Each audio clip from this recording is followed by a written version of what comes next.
What's up, everybody? Welcome to episode 155 of Value Town. I'm ChanManV, and I'm feeling a lot of love in the air, being it having it be Valentine's Day. So I'm happy to have my bromance here with Gaara and Admirable today. What's up, guys? Yo. Yo, good. You're stealing my lines, dude. I'm on camera at the worst time ever because my back really itches and I have to scratch it or it's going to drive me nuts the whole time. So you can just keep going. So we need a Hearthstone back scratcher. Is that what we're saying? So we were just talking Hearthstone back scratcher. We were talking about all this potential merch that Hearthstone's leaving on the table right now. And that pointy star. Yeah. Oh yeah, pointy star. That's right. It rolls. It kind of like spins too. A Hearthstone fidget spinner. Boom. Oh, that should have been a no-brainer. Like hire me, Blizzard. Hire me. I'll be in charge of the merch. Totally, man. Totally. No, definitely happy to have you on, Admirable. It's been years, I think, since you've been on the show, right? I think it was Nax Ramus was about to come out. Holy shit! Oh my god, that's like crazy long ago. Because I remember it because I thought the 3/4 man that has the death rattle put the demon play. I thought it was a battle cry, and I was like, "This card is insane." And then you and Trump were like, "What are you talking? It's a death rattle," and I was like, "Oh, well, it's still pretty good." Yep, turned out to be pretty good with Mal'Ganis. Yep, but no, but definitely glad to have you on, and it's perfect now too, since we definitely try to go in more an analyst mode here, analysis mode. So that's just like right up your alley. So I can't wait for today. It's gonna be a lot of fun. Yeah, Gaara, how you been, man? I know you've been moving this week, right? Driving around a lot and still trying to play as many games as possible. Of course. This is probably the most stressful month because I have to climb to Legend on all 3 servers, and this is like the long climb. Starting next month is like easy. I did some quick maths. I think I'm gonna save around 12 days starting from next month per month. I can't even imagine what I'm gonna do with all this new free time.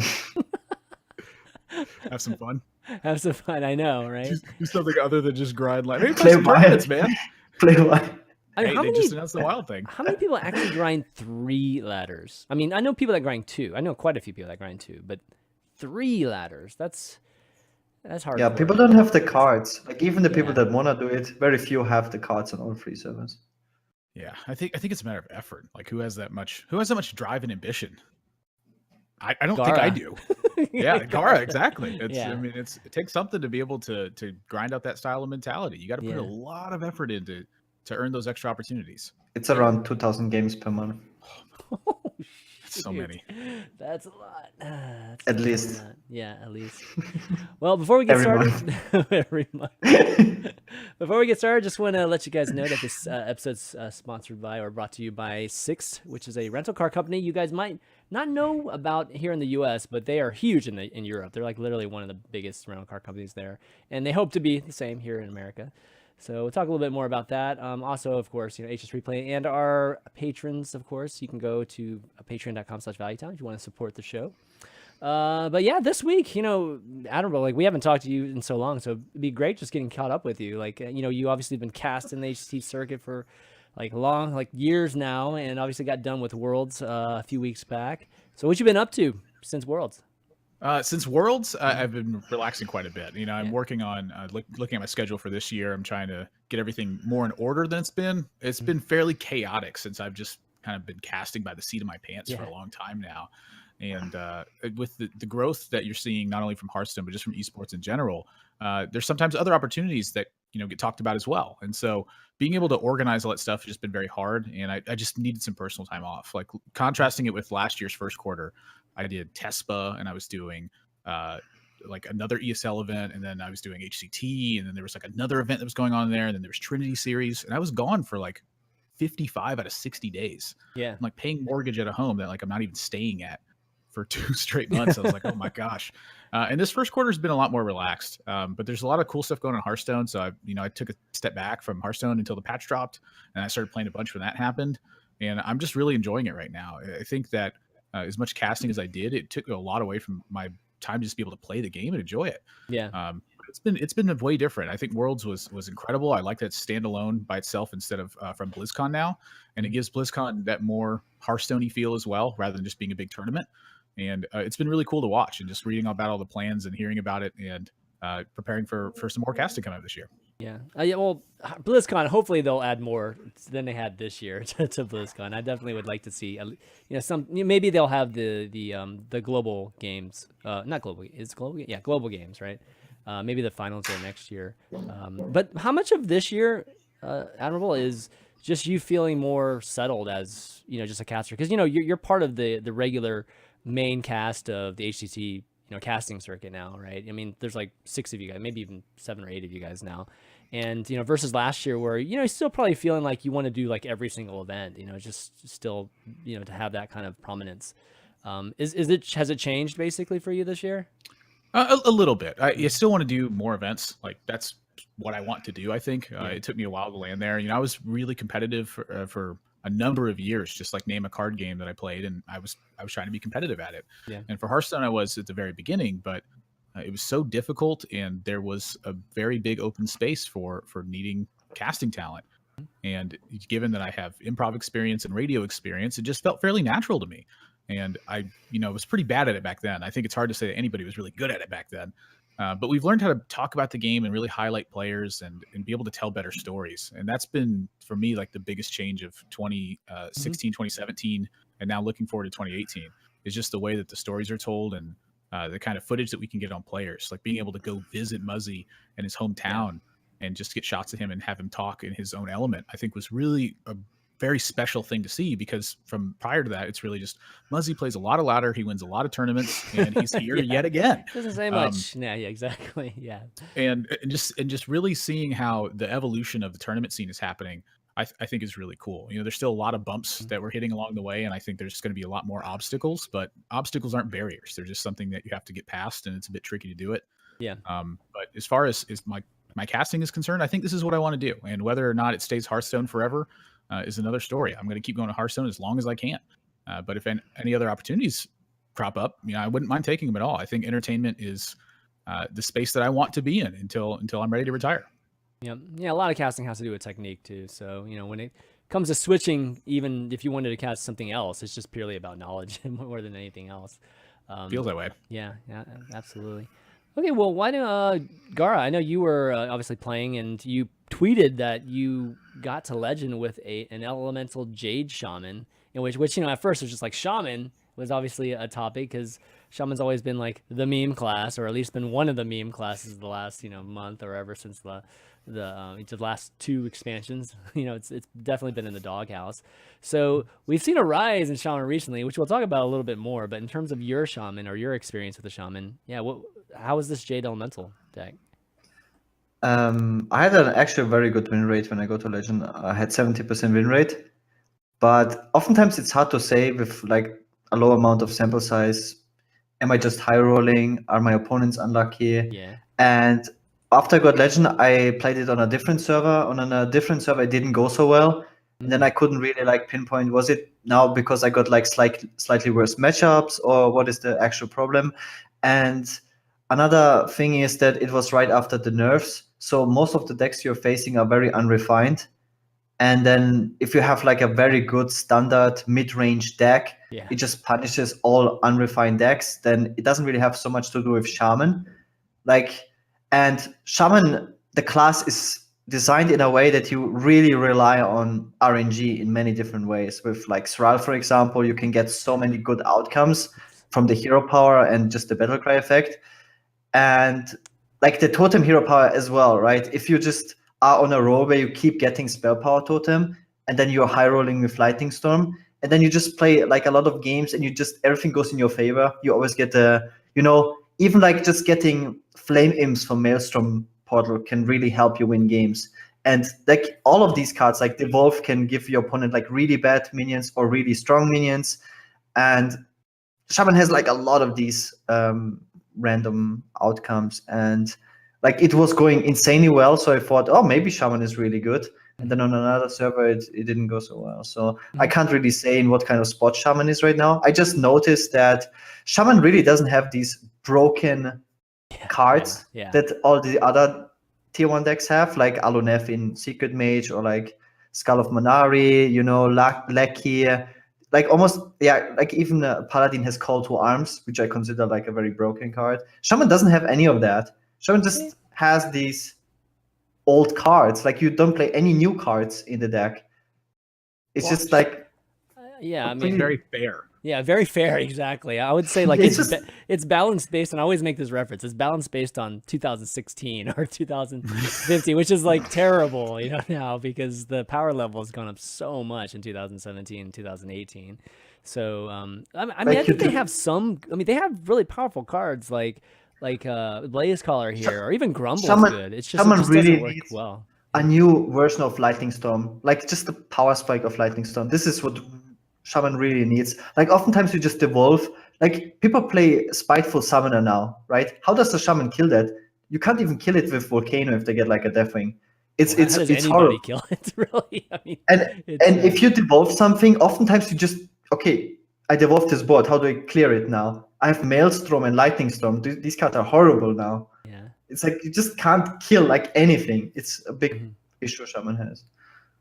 Yeah, Shaman's always felt like a lot of the powerful cards that they do have are situational, and I think that's made it not broken because you have to play like Devolve, for instance, right?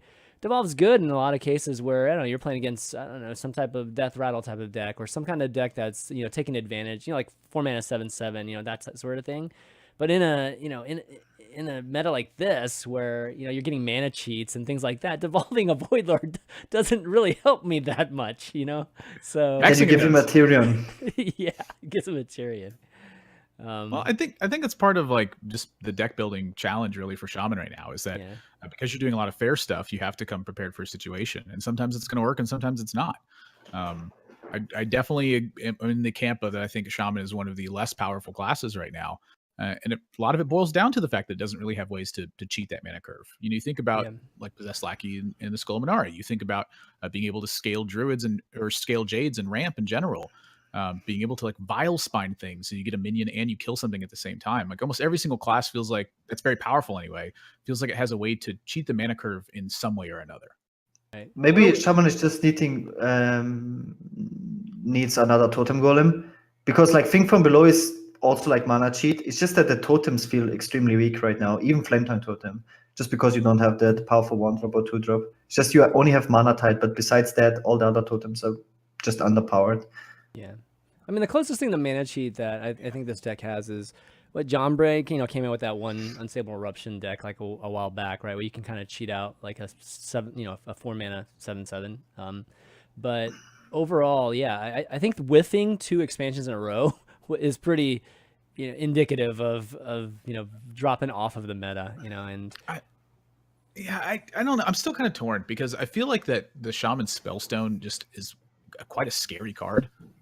Like being able to land that effect is like so massive, right? It's just we're missing like 1 or 2 tools to be able to make that happen. The problem is just the overload. Like you give away so much when you have to overload that I don't really know what solves that issue or what fixes that problem. Yeah, so that Spellstone, that's a great example because that Spellstone has like a double conditional, like it like situational aspect to it. You have to build a deck that has overload, and on top of that, you actually have to have something on the board to copy too. Where it's like if you compare that to say, I don't know, just throw out the Priest Spellstone. I mean, you just have that stuff die, and then all of a sudden it just comes back. That's like so much easier to pull off, and it has almost equal value. When the also the basic effect happens. What was that? I said the basic effect of the Priest Spellstone is also more powerful because it summons 2 minions and the Shaman one only copies 1. Yeah. So yeah, Shaman definitely is on a different power level, even when it comes to being designed. This can change really quick. We were talking about Warlock, a little similar to this situation, maybe an expansion or 2 ago too. It's like, oh my God, Warlock is so far behind, and this is crazy, right? This has historically been one of the few times this has ever happened. And then boom, one expansion literally flips the table on that. Honestly, it was like Blood Reaver Gul'dan felt like is really what fixed that to me. It's like that card is so insane busted. And you compare it to like some of the other Death Knights, like Shaman's Death Knight is like a snowbally one, right? So if you're going to have that happen, you have to be able to snowball the game. Well, the cards that Shaman has right now are already snowball dedicated cards. So like snowballing it harder, it helps sometimes, but it doesn't really like fix the issue. Yeah. And you actually give up value sometimes with Thrall in the long term. Like eventually you get down to, top deck wars, and Thrall's he's awful in those situations. Yeah. So I think like just the Death Knight had a lot to do with that too. The fact that it was designed as more of a snowball card than it was like a pure value card like Blood River Gul'dan is. Yeah, I mean, you kind of continue on with some like more shaman talk. Even the evolved shaman, I think, has been doing better. Like in this kind of transitionary phase with the meta, it is maybe to your point, Gaara, about just mid-range decks doing. If you can find one that's actually pretty consistent or has just enough power in that 5 to 6 turn range, then it's going to do well right now. And that evolved shaman is. I think that evolved shaman has really surprised in terms of just how much it's winning lately on the ladder. And I had a Tavern Hero tournament that I hosted this past weekend, and the 2 finalists had shamans in their lineups, and they were playing them because obviously Warlock was getting banned, or one of the other powerful classes were getting banned. So Warlock, yeah, Warlock's pretty much auto banned by everybody. So yeah, I mean, is there something to that too, or do you think if you guys still think it's just transitional? Gaara, you want to take this first? I mean, you're the best shaman in the world, right? Yeah, I don't know. I stand to what I said. I just feel like it's not the strongest deck, right? I just feel like the other classes, it's decent, but for example, Mage, Warlock, Priest, like the strongest versions of those classes are just way more powerful just because they can do busted things. They can just draw 1 card and probably win the game. Right. Kind of like, I draw Skull of Manari, you don't have a weapon removal, I pull out demons, what you gonna do? Just gonna lose. Like, Shaman can beat those if they don't draw these super powerful cards, and if they do, like, what do you do? That's how I feel about Shaman, because Shaman doesn't have their own super powerful busted card. Mm-hmm. Makes sense to me. I just heard what you gonna do, and I was like, Void Lord. What you gonna do? Well, that's the only thing I heard when you said that. What's surprising about Shaman against Warlock is that Shaman's probably one of the few classes that can deal with these crazy powerful turns by but not really, not things like that. Yes, in theory, yes, but Skull of Manari enables your opponent to get a demon in his turn, and then they go Q into the Sacrificial Pact, and then the demon died, and they have 2 more demons. You can't hex both. If you devolve, how do you clear the board? And then they come back with Gul'dan. How do you kill that? Shaman doesn't have a board clear. Gul'dan is the hard one, man. That's like. And then the Zorf after Gul'dan? Like, all the Warlock has to do is just not die. And if they don't die, like their cards just win. Like that's the nature of the Shaman versus the Warlock matchup. You have to actually pressure them and kill them. And I agree with Gaara on this one. It's the reason why I think that it's not the best deck is because it doesn't have one of those engines to it. It's very punishing to unrefined decks, but when your opponent is able to scale into their end game, Shaman just does not compare to it right now. Right. Well, since we're talking about memes, which we're talking about kind of a meme class there, let's talk about another meme class, which is Hunter. And this Spell Hunter, which used to be regarded as the Yasharj Hunter, has all of a sudden taken. I mean, it's just become a thing. Like in terms of play rates, or even just whether people think it's good or not. And I think it was Firebat the other day that actually said that Yasharj Hunter is potentially, or he said is broken in an event type of meta, which means like you can ban, obviously you can definitely play around a certain class. And then I saw Zalay responding and other people responding like you're just full of crap or you're just crazy. So I guess the question is first off, how good is just Yasharj Spell Hunter just on ladder? Because I've played it a little bit. I can tell you I've had success with this deck on ladder. I have basically been exclusively on Priest and Warlock the last couple weeks, and I can tell you that I think that Yasharj Hunter or Yasharaj. I'm sorry, Yasharaj. Sorry, somehow. Yasharaj, Let's just add a bunch of letters into it. Why not? Yeah. I feel like the Yasharaj Hunter is, in my experience, quite literally that. If they do not Yasharaj me, they do not win. Like I think I'm actually undefeated versus them unless they've landed a Barnes Yasharaj like in the first 6 turns of the game. But I've been playing decks that try to scale very well. So a lot of I think comes down to that potential there. I think against some of the aggro decks, it definitely got a big boost because Freezing Trap is just such a better card now. Like with no patches being able to be pulled out immediately, that card looks so much more appealing in so many matchups. And I think that's been a big part of it is that people just don't have the practice of playing around traps properly right now. You know, Hunter doesn't have this broken snowball effect where it just kills you in the first couple of turns unless you're playing a Hunter deck that's dedicated to that. And Spell Hunter is not that. So being able to adequately check the wolves and being able to pressure Freezing Trap properly, I think, are two things that people just are not used to doing right now. Yeah, the traps are definitely a little bit tricky, and surprisingly, the spells are so minion oriented that they don't even have to have that, and because of that, they can have these kind of powerful cards later on that just fill their hands and things like that. But look at this, we're on HSReplay, of course, and just looking at tiers, looking at Legend, if we just start with the top, it's got 54. I mean, it's like the number 2 deck, like in this, from a statistical standpoint, and we've got Q-Block right behind it, and obviously, Dude Paladin, which we'll talk about in a second, and Murloc on top. But that's crazy. Like, if you would have said that Hunter would be tier 1, I don't think anybody would have said, yeah. I mean, they might have said, okay, it might actually match up against Warlock a little better because, it showed some success, right, as being a semi-counter to Warlock. But nothing like this, where it's actually good against other decks.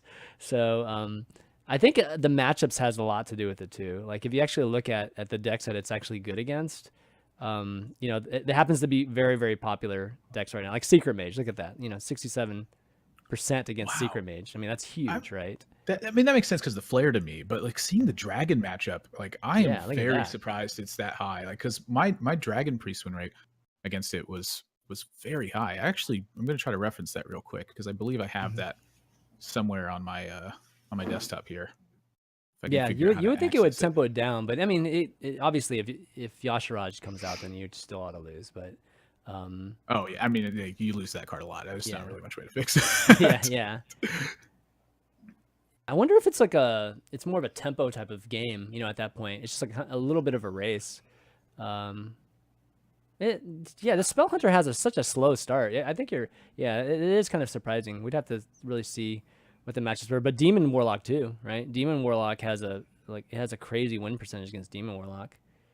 Miracle Rogue, that's not as popular, but I'm kind of surprised by the Demon Warlock one too. I mean, I feel like he would just taunt up against that class and just not really do much, right? That seems weird to me. And the Silverhand the Dude Paladin too, but Dude Paladin there's like Unleash and I know the Spellstone is the main thing. Paladin really can't deal with that. That is like your number 1 win condition. You get 4 free freeze out, and I mean the Spellstone's good against almost all of these classes we're talking about, except for Dragon Priest. Not except for Dragon Priest. And not Warlock. Why not? Hellfire? Warlock doesn't run Hellfire like this Demon Warlock, does it? Every Warlock. The aggressive ones don't. Like Zoo doesn't, obviously. That's Demon Warlock. I'm curious if it's classifying Zoo as Demon Warlock instead, because it's so like heavy on the Blood Fury potions and the Demon Fire right now. That matchup seems like pretty good. There was a little. I mean, just to give you a little insight, there was a little bit of a meld of Zoo. We still have Zoo. So if you actually look at like what's trending and things like that, there is still or not trending, but Discover. There is still a Zoo that's showing up. But we're starting to see like this is Zoo right here. But Zoo is starting to cluster into Demon Warlock. So I think Demon Warlock is basically the innovation, just Warlock evolving from what was Zoo and a little bit faster. Yeah.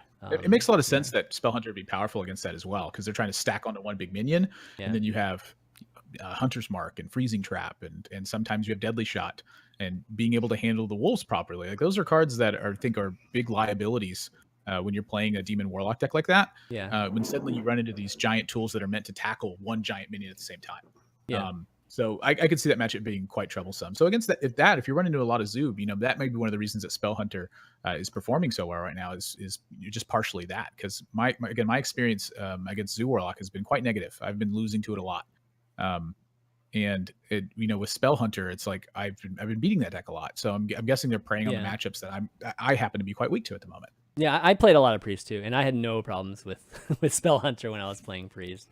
So that just might be I wasn't playing Dragon Priest though. I was playing like Big Priest and other types of things. But so yeah. But anyways, Secret Mage is extremely popular on all 3. Oh yeah. Yeah, but I think we're getting to the point where Secret Mage is getting countered though. Like Secret Mage has been good now for probably a solid month, maybe even more than a solid month. And just like every cycle, right? Every meta cycle, a strong deck, like the proper way to climb is to counter the strong deck, which I think countering Secret Mage has been the way to go, at least in the recent weeks. Yeah, but it's still good. I mean, if we're talking all ranks, right? Secret, it's just dude legend. I mean, Secret Mage I is still. hate Secret Mage so much. That's why Eater Secret is being played so damn much, is because of Hunter and Secret Mage. See, I found the key is actually just using Plated Beetle, and when they play the explosive good trap, one, you just too. Plated Beetle it, and you're like, Yeah. boom, yes. And I got Nizal's Fuel later on too. Yep, exactly. Yeah, you're out-heal 'em. definitely playing them with my style too. That's exactly the type of Hearthstone I like to play too, is to counter it that way. So another thing to talk about is really the Dude Paladin. I think that's been like the most the most recent phenomenon, and I know Dan, like on the competitive Hearthstone subreddit, wrote a big old article on it, and Muzzy as well. Like I think he convinced Muzzy to actually play it too. So Muzzy, I think, tweeted about how he had his climbed legend with it, or climbed high in legend with it. So yeah, the Dude Paladin. I mean, this isn't, I think this is kind of replacing Aggro Paladin, because Aggro Paladin, just like the kind of speed of Aggro Paladin ended up not being strong enough to withstand just how, just how easy it is to remove the minions in the end. So Silverhand, or at least the Dude Paladin, has more of an explosive feel to it, more so than just flooding and just like, chipping you, beating you down just little by little.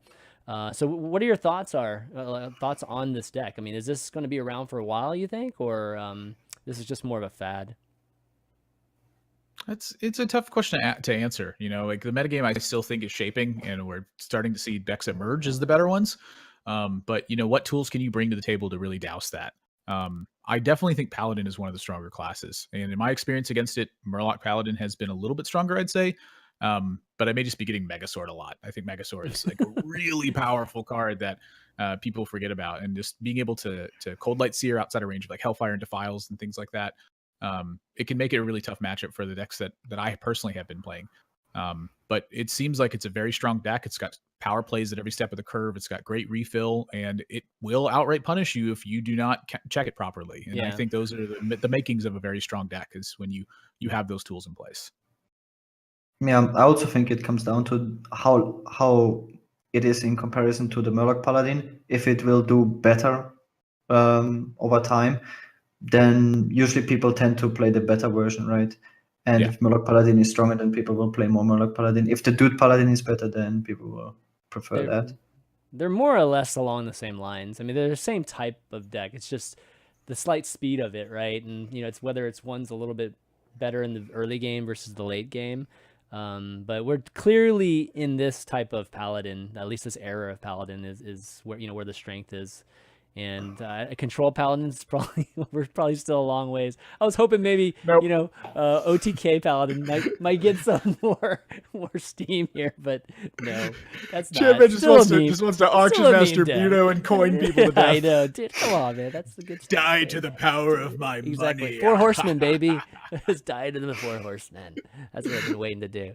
No, so yeah, I think Dude Paladin, we'll see it maybe in the next week. I was thinking about like doing a spotlight next week on it. But this week I feel like it's kind of showing itself as a potentially super powerful deck. And if you look at popularity, it's kind of interesting because it's not very popular right now. If you look at popularity, I think Dude Paladin's like pretty far down there, which it's down here. So I think it's just starting to get, we're starting to see it. And if you look at the win rate's super high for it. Look at that. It's like 57%, and it's like popularity is so low. So it's like some of my thought on that is that I feel like in tournaments that Murloc Paladin would be a little bit worse, because I think you're often banning Warlock in tournaments anyway. Okay. But like on ladder, it's like, you really want to play Murloc so that you can Megasaur some. I'm sorry, you really want to play the Murlocs because you want to Megasaur the Warlocks. It's a weird sentence to say. There's a lot of locks in there. Like Megasaur is it's such a card that can just stomp on them in the right situation. And having access to Sunkeeper Tarim and to Spellbreaker with Murlocs in play, I mean, sometimes you just die if you get a Void Lord anyway. So I'm curious to see how that transition actually happens, like the difference between ladder where you can't ban Warlock and a difference in tournament where you can. Like, then which one favors out? Yeah, I mean, if you were to, like, let's say you were just like trying to counter a Silverhand Paladin that's going to ban Warlock. What's the other class that's going to do well against it? Like, let me see. I mean, it doesn't have that many bad matchups. It's kind of crazy. I mean, it is quite curious to see. Like, I would think that the Dude Paladin has a little bit better matchup against Paladin than the Murlocs does. That's sort of my instinct. I don't really know the matchup particularly. But I would say that stuff that just like plays big stuff the whole way and can provide you big problems can be a big deal. But at the same time, the speed of that really douses that. You know, I've had a terrible time with it against playing Priest unless I've had like the Radiant Elemental, Northshire, Power Word Shield style opens. Right. It's been a lot less about Duskbreaker for me and a lot more about one minion that continuously sits on board and chips away stuff. Yeah, those divine. Also, Silver Name just recently got rank 1 legend with double Hungry Crab Zoo. Yep. And if more people are playing that, then you want to go crazy. away. On 2 servers, actually. I think he got one on NA as well. Okay. Just having snacks daily. I know, so much hate. Then you rather play Dude Paladin than Murloc Paladin. Yeah, Oh my definitely. gosh. Well, we're going to talk about some of the hate cards here and then when we take a look at stats. But yeah, it's funny just how, you know, a lot of the hate cards are just being utilized right now, whether it's crabs or silences or eaters or seekers and things like that. It's pretty wild. At least people are just fed up with these specific types of decks. And that's a weird thought to me too, because I think the tech cards are just horrendous. Like you're giving away so much in so many other matchups to have like this one blowout win against a guy who you're not even really running into that often. Like if you're queuing into the same actual person, that makes sense to me to have like a Hungry Crab deck ready to go. But like if you're just jamming up like rank 6 to 10 and like you're like I'm gonna Hungry Crab him. Screw you guys. I'm gonna eat it and I'm gonna have a totem golem. Like no way, man. You're gonna run into Hungry a Crab mage, is you're the gonna run next into a level. warlock. Yeah, and Hungry Crab is even the definitely Eater of next Secrets. level. The number of people that have turn 4 Eater of Secrets to me when I have no secrets in my deck is just astonishing the last 2 weeks. I'm like, wow, you guys are really fed up with it. Yeah, but that's because of the popularity. I mean, if we go back to this popularity thing, right? It's because Secret Mage is so high and Murloc Paladin's high, and then we got Hunter somewhere down there that's starting to get popularity. I mean, Eater of Secrets is a different story because there's a lot more hits with that than, you know, Crab. Crab is literally one deck like you're trying to kill, and that's it. Otherwise, you get a 1/2/1. I don't get it. Mana. I don't terrible. get it either way. I think they're both terrible cards and need extreme circumstances to be viable. But hey, everyone's experiencing a different ladder than everybody else. That's something else. I get extreme satisfaction from eating secrets. It's such good feelings. But okay, before we move on, guys, I want to remind you guys that we are sponsored by Sixt this episode. And, you know, Sixt, we've got this kind of Valentine promotion that they're doing. They've got this really cool video that they have on their Facebook. It's like this Valentine's love story, so that they're trying to, you know, kind of get people to take a look at. So I linked it in the chat. Take a look at it. But if you've never used Sixt before, they are really great about having amazing rates for super nice cars. So it's like Valentine's tonight. You know, take out your girlfriend, your wife, husband, you know, boyfriend or whatever. You know, go rent an awesome car for, you know, a super low rate. And I've used them before too. I mean, my story is always like we went to just California, Yosemite, and all that stuff this past summer, and my wife was like, "Yeah, go look for rental cars, right?" And then I like, okay, cool. You know, I'll go to one of these sites that shows me all the rental cars, and then Sixt kind of shows up, and it's like sorted by price, you know, and it's like right at the top, and I'm like, oh, what is this, man? This doesn't seem right. But then, of course, the frugal side of me is like, who cares? It's a rental car. Let's just try it. You know, let's just do it. And then so I totally did it. I mean, it was literally like half the price. It's great. Service is awesome. It says, you know, is definitely very, very happy with just customer, you know, just everybody at the desk and everything. And nothing that was, you know, to be honest, like nothing too different from, you know, any of the other companies I've used in the past. And, you know, get it for half the price. And get a better car too. Pretty hard to beat, guys. So definitely check out Sixt. And of course, they're sponsoring the show. So, you know, they're just an awesome company. It's like Hungry Crab and the Murlocs every other game. That's right. That's right. All right, let's talk about some stats. So last week, we kind of like tried to pull some stats from the first few hours of the patch, which, you know, we can only get so much, you know, in that particular case. But, you know, now we've had a week to really take a look at just how things have changed. And, you know, what I tried to do is I tried to pull some relative stats. So I pulled basically stats from a month ago, you know, this time of the season, just so we would have the equal sample size. You know, you just had an end of season 2, like where this expansion came out. So wanted to make sure that the samples were pretty similar. And, you know, this is kind of things that we saw. You know, we were just talking about Eater Secrets, and when we took basically Legend to rank 5, just really how the popularity and win rates changed for, you know, the cards individually. And this is pretty much what we saw. And I kind of put some blue and green stuff just around some things just to highlight. The hate cards that we said, way more popular. We're talking about 11-12% more popular, since the patch. And then same with Spellbreaker too. So that was pretty interesting. Any of these things kind of stand out to you? It's very clear that Corridor Creeper took a huge hit, and Patches, of course. Bone Mirror much less. I think Anduin's down here just purely because Anduin wasn't played in many decks except for, obviously the one or the Raza Priest. But anything stand out to you guys, like in terms of what you see here? Well, I'm still surprised there's so many people playing Corridor Creeper in Patches. Like, only going down by a third. Like, oh my gosh, I've just disenchanted them at this point. Like, I don't even have them anymore. Me too, yeah. Yeah, I think sometimes it takes some time, like maybe some people just don't have cards either, so they still play. It's not terrible. They didn't read the patch notes and they see it's a 2/5. Like, wait, what? This was still it's still free. I mean, potentially, it's still free and it's a 2/5. How is Razar not on there? Isn't Razar like minus 100% or something? It was actually more than minus 100% was the problem. Yeah. Well, Raza way to put it on the chart. Yeah, Raza. Nobody plays that card anymore. That's for sure. Yeah, well, that might have been what it was. It just literally didn't show up. Yeah, it's not being played. Period. It's 1600 dust. Let's go. Mine was the first hour. 1600 dust. Let's go. Yeah, that's really a good point. I don't know. I don't know why Raza didn't show up here. We might have to take a look at that again. But everyone still plays Razar. That's why. Yeah. I'm quite surprised that Bone Mare is just really not that good anymore. Like, I've run into it a couple times and I played a little bit myself.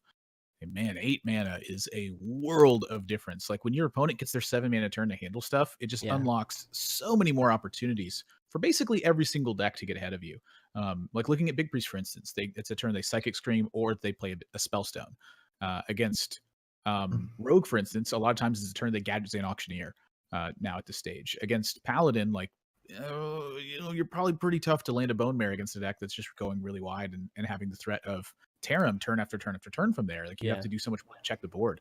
And that card moving from 7 to 8 mana makes it compete with Lich King, and you have to look at your deck and go, do I want Lich King or do I want Bone Mare? Do I maybe want both? And that's a way different card when you're not going Bone Mare into Lich King to force that removal from your opponent, force a response from them, and then follow up with a big value card. Right. That card took quite a big hit on just a 1 mana move. It reminds me a lot of the way that Spreading Plague worked. Yeah.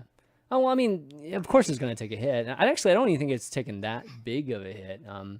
We'll see. That Bone Mare could go up, over time, especially with an expansion coming out. If we can fill in that kind of 6 and 7 gap in more classes, then Bone Mare might have just a place, right? But right now, just having to have that open turn on 7, I mean, that's much harder. 7's always been a tough place in Hearthstone. Like if you had a class that has a great 7 drop, that generally was it was going to be a powerful deck, or you're going to actually get a lot of play in it. So we used to all have one.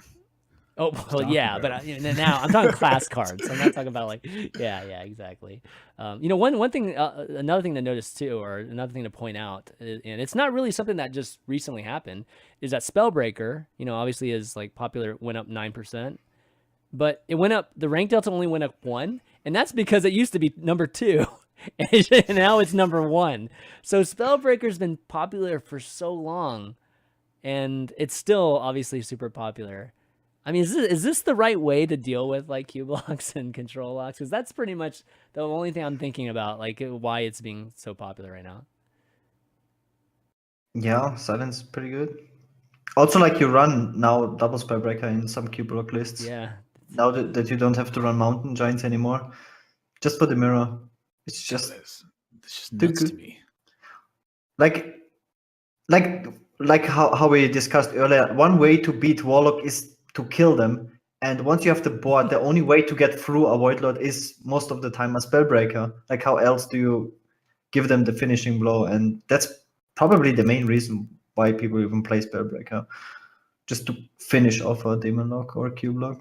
Yeah. That's what it feels like to me too. It's hard to fight that matchup from an attrition standpoint. At a certain level, you're like, okay, he's gonna have 14 taunts in a row. So how do I get through this? And Spellbreaker is, and maybe it's a lazy answer, but maybe it's an effective answer at the same time. I've been Most playing classes just don't have any like polymorph or Yeah, hacks. there's nothing I mean, there really isn't anything you can do about it. I mean, it's either they get 4 taunts or, and you're basically done if they get 4 taunts. If you're any kind of aggro deck, or you just try to silence and go through. I mean, it's just better than removing it. Like an equality or something doesn't get you through it, or like a deadly shot. You need the silence. You're going to be on one side of the fence. You're either going to be the guy who's silencing it and attacking them, or you're going to be the guy who's going way greedier than that. And you're going to be like, have your Void Lords. I'm going to outlast that and have even more stuff at the end. And that's that. When you have that sort of divide, I really think that's one of the reasons why it's so popular. Is you're going to see people going for the more simple answer than experimenting a lot and taking a lot of tough losses because your deck's built wrong, and then figuring out, well, it's good versus Warlock, but now it's not as good versus the other stuff. Like, it's a lot of work to build a deck like that, I think. And I've seen a couple players try to do it, and I've watched streams for sometimes 3 or 4 hours at a time while a guy continues to tune a deck.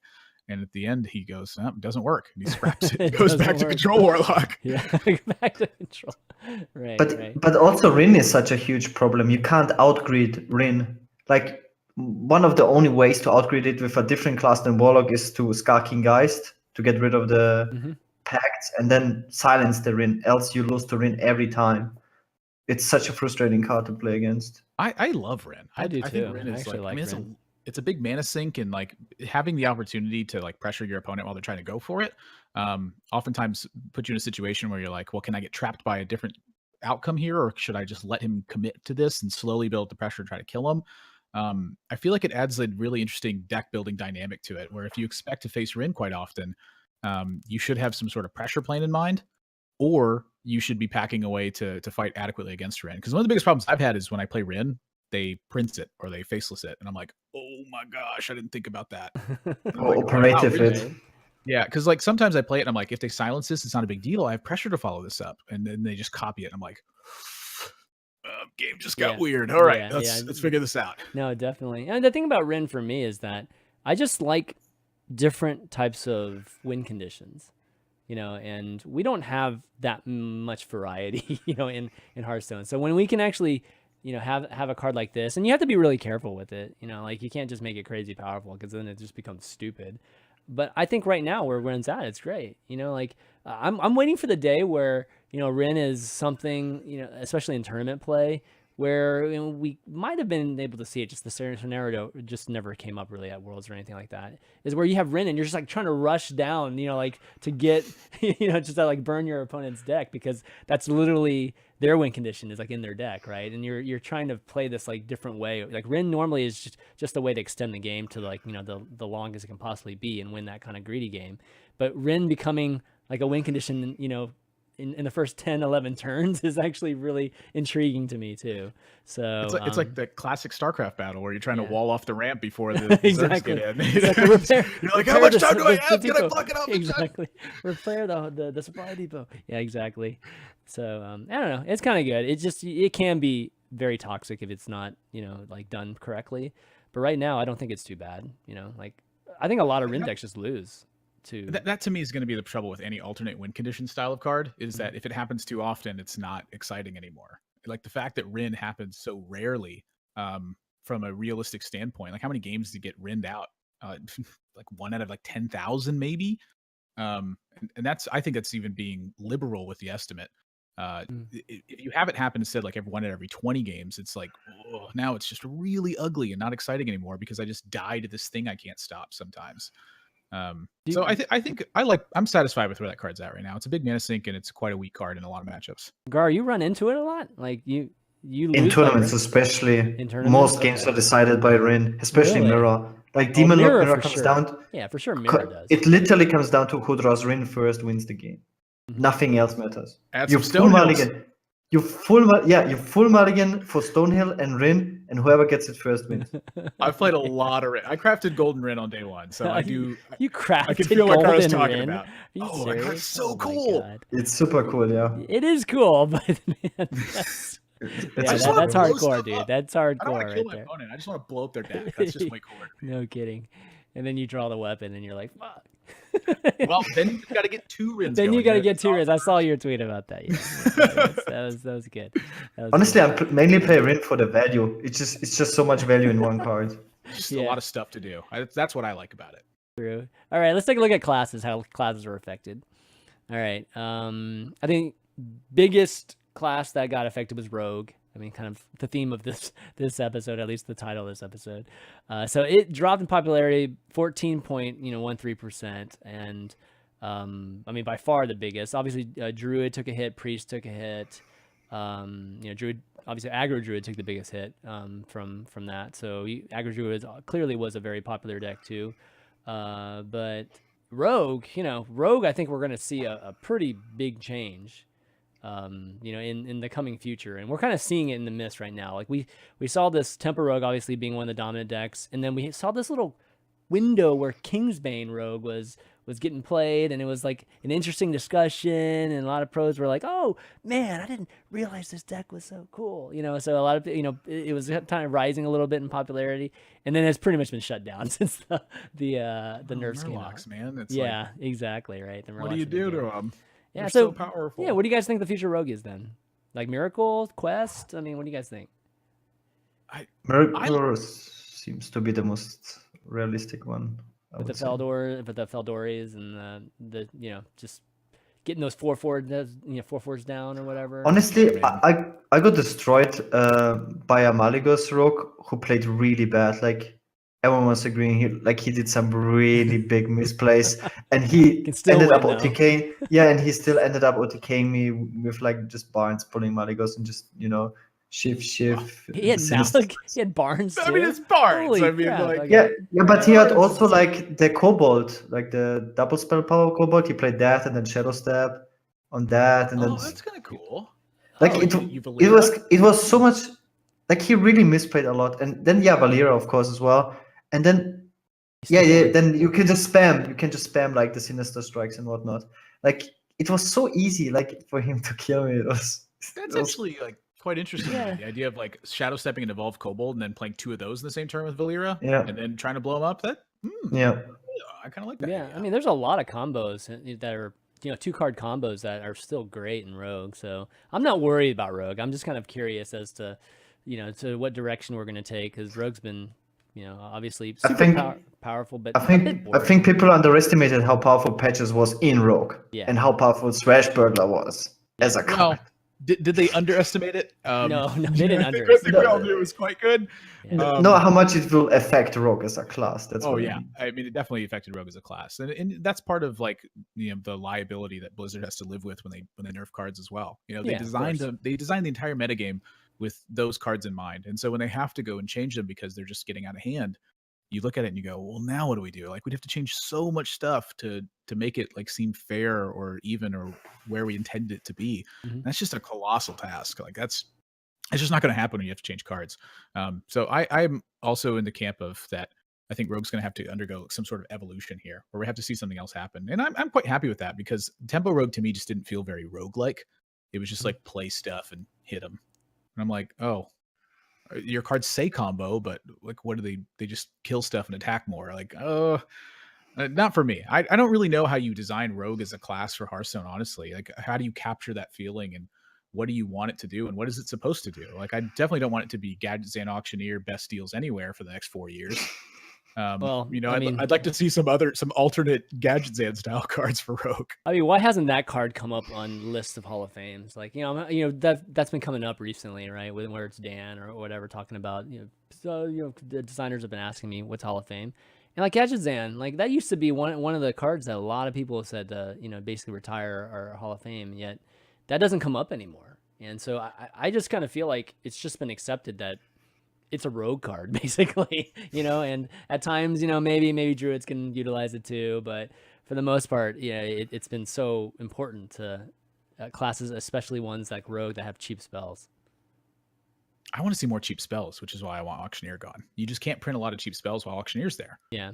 Like, everything's a minion right now. Like, and I'm okay with that. I think minions are cool, but it's like, man, I really want some cheap, powerful spells that do really cool stuff, and it's so hard to exist with Auctioneer.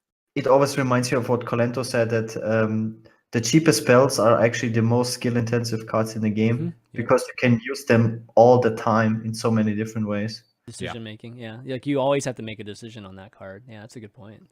It's a really good point. Okay, so some more stuff here. Shaman, we were talking about it earlier. The win percentage is up 7%. It's like the biggest winner, actually. Popularity hasn't changed much, but the win percentage has gone up quite a bit. Wow, we got seen Mostly because of Gaara. Mostly Gaara is 70% win rate on multiple servers. That elemental Shaman, of course. Manipulating stats. Look at Mage. I mean, I think Mage has continued to be good, so that's why you didn't see much of a increase in win rate. But you saw the popularity go up a ton. Same with Paladin. I think Aggro Paladin's been replaced by Dude Paladin now, so that's helped at least the drop off there. In my opinion, you look at these numbers and you see them side by side, and you go, "Man, things look fairly balanced right now." But again, you have to take into account like this is not going to be reflective of like what tournaments end up looking like, because you craft lineups specifically to do certain things, and that oftentimes requires you to have warlocks, so that either your opponent bans it or when they don't, you can punish them. Are we really talking balance when Warriors like 40? I mean, we talk about Rogue. Rogue's got some potential figuring something out, but Warrior, what has Warrior got like on the horizon? Like that's a great question. I think that when they nerfed Fiery War Axe and then they also nerf patches, and then you also don't make pirate and aggro cards because it was so powerful, you end up in a spot where you're like, you're waiting. It's like there's got to be a worse piece on the board, right? Like even in chess, it's like the queen is better than a knight, period. Like sometimes the knight's better, but most of the time the queen's better. It's like when you have pieces that do different things, there has to by definition be a worst one. So it's a matter of just rotating that around. It's impossible to get a perfect 50-50 balance across the board. And do you even really want that? Like I like that stuff shines sometimes and that some stuff waits in the back burner. And then also you have to consider like the people who like the underdog factor. Like they want to play worse classes so that they feel like their wins are more important. It's literally how my fiance plays card games. She likes playing the worst decks. And I'm like, I bought you the cards for the better ones. Like, why are you doing this? I definitely have my moments where I like to play Hearthstone in that way too. But Warrior, I mean, even playing that way, Warrior, I've struggled with just coming up with something that's even fun, to be honest. Like not even like Dead Man's Hand Warrior is very fun to play, these days. So that's subjective. Don't you talk about Dead Man's Hand that way. It's like all I want to do is blow up all their stuff. I wish I could. I never get to that point. They kill me before I get a chance. I use like one Dead Man's Hand. That's about all I get to do. It's like, this ain't fun. This is like I'm supposed to be able to play like 10 Dead Man's Hand and then just win the game. That'd be like amazing. No, okay, well, let's move on. Pat, maybe look at some matchups here. Like that. Gaara, you sounded like you had something you want to touch on. Yeah, go ahead. Yeah, I feel like long-term wise, with the standard rotation, I really want to see every class to have at least one playable deck. I think that would be very cool. I think that is doable. That like every class has at least one deck that is not like, that is playable on ladder. That would be cool. Like it's very frustrating when you look at Shaman or like Hunter for the past 2 years, like before now, like it was unplayable for like 2 years. I think that's kind of sad. I think you have this class, like what do I do? You can't even hit legend. It wasn't that long ago that Shaman was like the Evolved Shaman was playable for a little bit. I mean, Evolved Shaman was in tournament winning. Yeah, it was decent. I'm not talking about Shaman. Like Ngoro, right? It was even pretty. Hunter was actually unplayable for 2 years. That was like definitely was. Yeah, Hunter. No question. You couldn't reach legend with it. Like Zalay dedicated an entire month to get legend. I don't know if you remember. That was painful. Every version, he got to rank 3, the highest. Yeah, that's just sad. It was really bad. I mean, there's no question about that. That's to me really like the one thing you want to avoid is just having classes be like in the dumpster. And something happens when a class gets too overpowered. And so, you look back to how they addressed nerfs in the past. Like, Shaman did get the Spirit Claws nerf, but I think it needed like multiple changes at that time. And like Spirit Claws honestly might have even been able to like stay how it was if you just addressed like their ultra powerful cards like Totem Golem, and at the time it was the 3/6 guy that like made all your totems bigger. Like that guy was a big problem for a long time. It's like Shaman had so many powerful cards that it ended up taking like weak hits in expansion after expansion, because if you did anything Shaman related, it just would have been a disaster how powerful that deck would have been. But I think the Hex nerf, actually the timing was really bad. Like when you play like Shaman feels now so bad just that. because of text. Like you don't really want to play control Shaman just because it doesn't work with the overload. Like back in the days, it made sense with the overload that Hex cost a free mana for a lot of situations in place. And now it really feels wrong to play a 4-mana Hex. I mean, what is a control Shaman win condition these days? You know, like, what is it? Is it giant related? Is it like what it? I don't even know what it is. That's a great question. Yeah, it's like right now it's next expansion. Yeah, exactly. I mean, for a while it's like Bloodlust was a win condition. Now even Bloodlust isn't even a win condition now. Like we're, you know, like that elemental deck you're playing is just your standard tempo deck that has no burst at the end. So it's kind of like, you know, that's the biggest thing that it's lacking. And you know, these totem themes and these freeze themes doesn't really show me any kind of potential for a win condition with that. The freeze theme feels really wacky to me. Like I don't quite understand it. I put a lot of stock into like flavor and design of stuff. Yeah. And I'm like, I saw the freeze guys and I was like, well, like how much does it even need to get to be remotely playable? Like how many freeze cards? Like in theory, how do you even do that? Like your opponents are trying to like Leroy and Bone marry you, and you're like trying to freeze stuff. Well, like, I mean, the freeze things are great if we actually had a win condition for a control shot. We don't even have a win condition, so it's like, okay, I can freeze you guys, and then you just kill me like in the end because I have no way of winning. I'm just like, yeah. I feel like that 1/3 weapon that blows up the freeze minion when you hit it. Like I feel like that should make you immune when you attack. Like the minions, how does it get you back? Like I know Shaman gets one at 1 mana. It's little things. It's little things, and I guarantee you, like, well, I can't guarantee you this, but it's like the Admirable personal guarantee, not like the actual this is truth guarantee. Is that somewhere in design, it's like they cannot get the amount of volume that the Hearthstone public gets. You know, like Blizzard doesn't have the internal practice of being able to use HSReplay data and copy decks and build them that way. They have a smaller design team of people who have to get in as many reps as they can to balance this stuff, and so a lot of it probably is theory and well, do they ticking things? But do they have certain people assigned to certain classes or no? Maybe not to certain classes, but probably like a balance and design team. But even if you think about it, day 1 of the expansion, hour 1 of the expansion, there's more games played in the public than there are in the entirety of Hearthstone internally. Like in the first hour of release, like millions of games are getting played, and internally, like how could you ever get millions of games? You'd have to have like 100,000 employees to be able to do that. Yeah, but still, I mean. All right, what part of Freeze told them that was going to match up against Q-Block and think, you know what I mean? Like that there's such a huge Q-Block a deck they landed on. It took us like, you know, a good like 3 weeks as the public whole of millions and millions and millions of games with the data being tracked. Like those decks, they creep up, and while they may have been intended design, maybe they don't reach that way inside. When we visited the headquarters and we were talking like with Broad and stuff, they said they're usually focusing on the combos. Like they're playtesting a lot with Maligos, like mostly Maligos, just to avoid that anything is possible with that to OTK someone.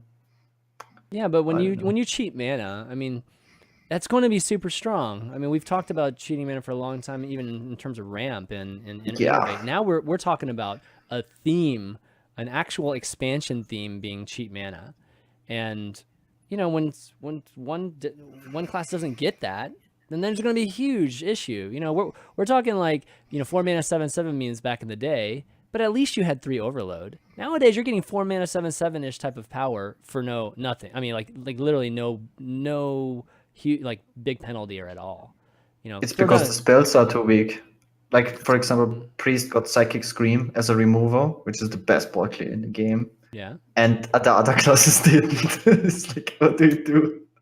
What does a Shaman do? Mage got some, but Psychic Scream is like, I just read it and I'm like, it is, but why?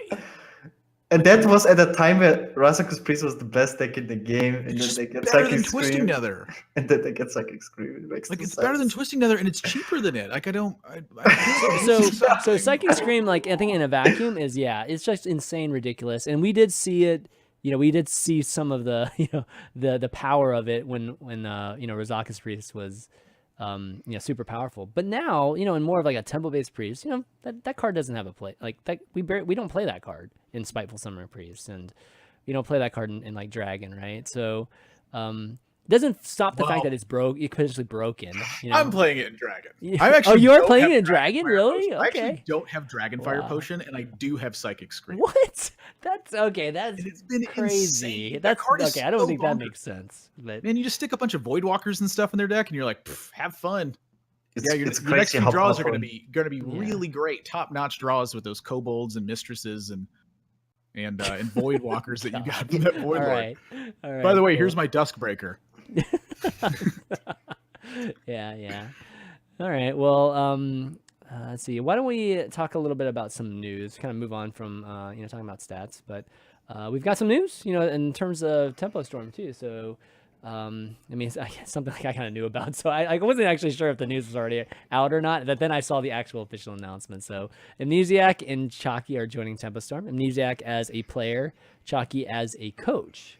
So that kind of completes this, I don't know, this kind of 3-man team, I guess, of a Tempo Storm that's going to be competing, I guess, for HTT with Amnesiac and I guess with Saiyan and Muzzy, and then Chalky coaching them. This is basically a play group that's always collaborating together, anyways. So it made sense that they would kind of join the same team. Thoughts on? I mean, Gaara, you're obviously associated with Tempo Storm too. So thoughts on just these guys joining the team, and what do you think of maybe them as a team for HTT? I mean, they're all really good players. I Yeah. think everyone knows that. Yeah. It's like if you're following HCT, I mean, it's impossible to not have heard about them. It's kind of like yeah. I mean, especially Muzzy is like, he was underrated for many years. I feel like the pro community knew him, but he was still very underrated. Like all these players that are very good and don't have a big win from like, I don't know, didn't win DreamHacks or whatever, they go unnoticed and are underrated for so long. It's crazy. It's kind of like Crane, the same. It's like there's many players like that, and Muzzy is like definitely one of the best in the world. And 2017 was huge for Muzzy. Like Muzzy finished like number 1 on ladder, I don't know how many times in 2016 and 15, but 2017 is where he actually finally got win, like the huge win, the breakout win, at HTT. And so he's definitely past that point. I mean, it's the same Muzzy, really. Like I never thought he really choked or anything like that. Like that was the whole big thing that caused by casters or not, about having a stigma about just not doing well at these tournaments. But, yeah, no, but he's kind of gotten over that. Obviously, much more popular now. I'm sure his stream is more popular now too. Admirable. I guess your thoughts. Well, to me, this is like one of the first big steps I think it's been taken with Hearthstone teams in quite a while, where teams, they don't hire coaches because a lot of them, they see it as like impractical. It's like, well, how does a coach help you in Hearthstone? If you're that good, could you do it? And the answer to that sometimes is yes, but sometimes coaches have different angles where they help you prepare lineups, or they help you figure out what the actual best decks are. And then the player's focus can be pure execution. Like their job is to learn the matchups and how those actually function. And the coach's job is to help figure out what the actual best win rate on a lineup is going to be. There's a ton of work that goes into figuring out that sort of stuff. And I've seen Chalky do it firsthand. He is brilliant at it, and he really takes into account just about every factor that you can imagine when helping prepare people for lineups. Like, I'm not sure if I'm supposed to say this, but he helped a lot with Osaka and Orange when they had their tournament in China. He helped them build what their lineup was and what their strategy was going into it. Those guys' focus of the job was to execute in the particular matchups. I think that's a really important role for someone to have, because it takes a lot of stress off the player of figuring out what lineup do I want to play.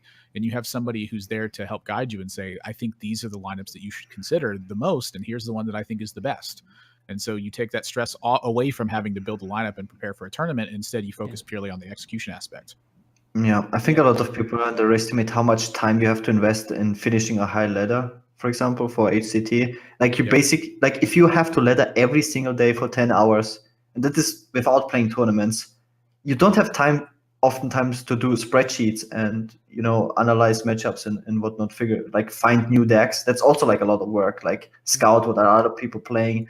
And in an optimal world, you have someone else doing that for you. And then you have the absolute optimal preparation for tournaments, and you can focus on playtesting and just playing well.